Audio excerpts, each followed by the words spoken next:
Hello everyone, के Ergo nursing classes में आप सभी का स्वागत है। आज हम बात करेंगे एक नए टॉपिक के बारे में है जिसका नाम है पैरासेंटेसिस।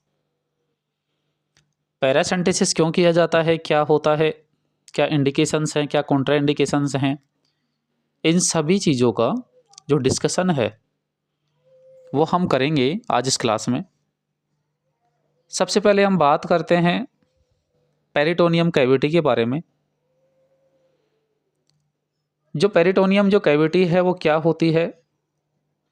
पेरिटोनियम एक्चुअली जो लेयर है जो हम देखते हैं अब्डोमिनल जो कैविटी है उसके ऊपर एक लेयर होती है स्किन की। तो इस लेयर में दो प्रकार की, एक होती है पैराइटल लेयर, दूसरी नेक्स्ट अभी हम बात कर रहे हैं कि ये जो पैराइटल और जो विसरल है ये लेयर होते हैं पेरिटोनियम कैविटी की, और इन दोनों के बीच में स्पेस होता है। उस स्पेस को हम बोलते हैं पेरिटोनियल कैविटी। अब बात करें पेरिटोनियल जो कैविटी है इसमें कितना फ्लूइड हो, कि क्यों होती है, इसका एक ही कारण है कि ये फ्रिक्शन से बचाती है। मैंने बात यही है ऑर्गन्स को। यदि इसमें 60 ml से ज़्यादा फ्लूइड हो जाए तो हमें रिक्वायरमेंट होती है पैरासेंटेसिस की। दूसरी बात करें तो लार्जेस्ट जो सीरस मेम्ब्रेन होती है वो भी पेरिटोनियम होती है। अब हम बात करते हैं कि क्यों किया जाता है, कुछ इंडिकेशंस होते हैं। अगर किसी कारण से जो प्रेशर है इंक्रीज हो जाए एब्डोमेन ऑर्गन्स का, उसकी वजह से डिक्रीज पेरिस्टालसिस मूवमेंट हो जाए, जो एब्डोमेन की जो टेंडरनेस है वो बढ़ जाए, उसकी वजह से डिस्निया हो सकता है, कॉन्स्टिपेशन हो सकता है, वोमिटिंग हो सकती है और पेशेंट को डिस्कम्फर्ट हो सकता है। ये कारण हो सकते हैं लीवर फेल्योर के कारण, लीवर सिरोसिस के कारण, एसाइटिस के कारण। एक वर्ड है एसाइटिस। ये एसाइटिस क्या होता है? इसका मतलब होता है एक्सेसिव फ्लूइड का अकोमुलेशन होना पेरिटोनियम कैविटी में। अब हम बात करते हैं, अगर वाटर का कलेक्शन है तो हाइड्रोपेरिटोनियम, ब्लड का है तो हीमोपेरिटोनियम, एयर का है तो न्यूमोपेरिटोनियम, लिम्फ का है तो काइलोपेरिटोनियम। अब प्रोसीजर्स के बारे में बात करेंगे कि ये प्रोसीजर कैसे करते हैं। सबसे पहले हमें आइडेंटिफाई करना है एक राइट पेशेंट का।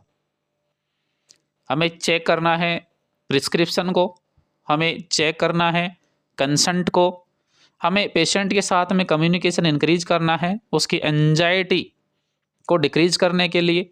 इसके लिए हमें ओपन एंडेड जो क्वेश्चंस होते हैं उनका इस्तेमाल करना है। अब हम बात करते हैं आर्टिकल्स के लिए कि कौन कौन से आर्टिकल्स होंगे जिस पेशेंट में पैरासेंटेसिस करेंगे। निडिल लेनी है हमें 14 से 16 गोज की, एक ट्रोकार लेना है, बीटाडिन 10% पोविडोन आयोडीन सॉल्यूशन लेना है। नेक्स्ट बात करते हैं इसको कहाँ करना है, एरिया क्लीन कहाँ करना है। तो ये निप्पल से लेके और जो पेल्विक कैविटी है वहां तक ऊपर से नीचे की तरफ हमें क्लीन करना है, अप टू डाउन। सबसे पहले हमें सेंट्रल एरिया क्लीन करना है, उसके बाद में लेफ्ट साइड में, फिर राइट साइड में। अब बात करते हैं हम लोकल एनेस्थीसिया के लिए 2% जाइलोकेन लिग्नोकेन इंजेक्टेबल लेनी है, सिरिंज लेनी है, कलेक्शन कंटेनर लेना है, ड्रेनेज ट्यूब लेनी है, 3-वे अडेप्टर लेना है, गोज पीस ड्राई लेना है, एब्डोमन बाइंडर लेना है। ये आर्टिकल्स थे प्रोसीजर को करने के लिए। अब हमें कुछ इंस्ट्रक्शन फॉलो करने होंगे। प्रिपरेशन करना है पोजीशन देने से पहले, रिमूव करना है हेयर बिफोर 30 to 120 मिनट। अगर प्रायोरिटी की बात करें तो 30 मिनट होता है।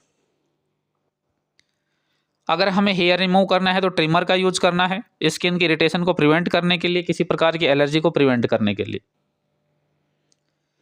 नेक्स्ट हम बात करते हैं प्रिपेयर करना है सर्जिकल पार्ट को बिफोर 30 से 120 मिनट पहले यूज करना है सेवलोन का पार्ट प्रिपरेशन के लिए। स्टार्ट करना है एंटीबायोटिक थेरेपी 30 से 120 मिनट पहले। जो प्रोफाइलेक्सिस जो एंटीबायोटिक होगी वो हमें प्रोवाइड करनी है। हमें उसके बाद में चेक करना है पेशेंट के वाइटल साइंस को, एब्डोमेन जो गर्थ है उसको असेसमेंट करना है, अम्बिलिकस एरिया में एम्पिटी करना है, यूरिनरी ब्लैडर को चेक करना है, वेट को पेशेंट को। कंटिन्यू हम बात करेंगे क्योंकि ब्लैडर जो होता है वो प्रिवेंट करना है ब्लैडर को इंजरी की से। क्योंकि जो निडिल है तो जो यूरिन से फिल जो ब्लैडर होगा उसको पंचर कर सकती है, तो इसलिए हमें यूरिन को खाली करवा देना है। अब प्रोसीजर की बात करेंगे। सबसे पहले पेशेंट को पोजीशन प्रोवाइड करेंगे फाउलर। नेक्स्ट बात करते हैं, पेशेंट को फ्लूइड जो है वो सेटल हो जाएगा लोअर कैविटी में। अब जो साइट है वो अम्बिलिकस और सिम्फाइसिस प्यूबिस, या बात करेंगे बिलो 1 इंच अम्बिलिकस और 2 फिंगर बिलो अम्बिलिकस। प्रिपेयर करना है साइट को 10% बेटाडीन से। निडल प्रिक करना है पेरिटोनियम कैविटी में जिगजैग मैनर में। कुछ इंपॉर्टेंट रोल होते हैं नर्सिंग ऑफिसर के। चेक करना है बीपी को ड्यूरिंग प्रोसीजर। ड्यूरिंग पैरासिम्पटोसिस जो बीपी है सडनली डिक्रीज हो सकती है, अगर ऐसा होता है तो हमें प्रोसीजर को स्टॉप कर देना है। यदि 2000 ml निकल गया है वन टाइम में तो हमें स्टॉप करना है प्रोसीजर को। नेक्स्ट हम बात करते हैं कंप्लीट फ्लूइड अगर रिमूव हुआ हमें निडल को निकाल लेना है और डायरेक्ट जो प्रेशर होता है वो अप्लाई करना है पंचर साइट पे। कंप्रेस जो ड्रेसिंग होती है वो अप्लाई करनी है।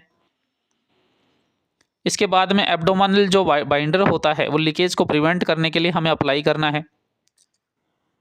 कुछ पोस्ट प्रोसीजर जो इंपॉर्टेंट रोल होते हैं नर्सिंग के वो हमें देखना है। कंटिन्यू मॉनिटर करना है वाइटल साइन को 15 से 30 मिनट तक। चेक करना है अमाउंट ऑफ फ्लूइड को, कलर को। कलरलेस होता है नॉर्मली।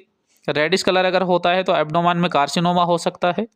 येलो कलर हो सकता है तो पस हो सकता है या लीवर के से रिलेटेड डिजीज हो सकती है। वाइट कलर हो सकता है तो काइम होगा। हमें वेट करना है पेशेंट को, जितना फ्लूइड होगा उतना वेट कम होगा, एब्डोमेन की गर्थ कम होगी, कंफर्टनेस बढ़ेगा पेशेंट को। इनटेक एंड आउटपुट का जो चार्ट है वो मेंटेन करना है। नेक्स्ट हम कॉम्प्लिकेशंस की बात करेंगे तो पैरासिम्पटोसिस में मोस्ट कॉमन जो कॉम्प्लिकेशन होता है वो होता है पेरिटोनाइटिस। नेक्स्ट होता है हाइपोटेंशन, फ्लूइड और इलेक्ट्रोलाइट जो है उसका इम्बैलेंस हो सकता है। ये जो प्रोसीजर था वो था पैरासिम्पटोसिस। एब्डोमेन कैविटी में निडल डाल करके, जो पेरिटोनियल जो कैविटी थी उसमें निडल डाल करके और जो एक्स्ट्रा फ्लूइड था उसको रिमूव किया गया, यही पैरासिम्पटोसिस होती है। धन्यवाद।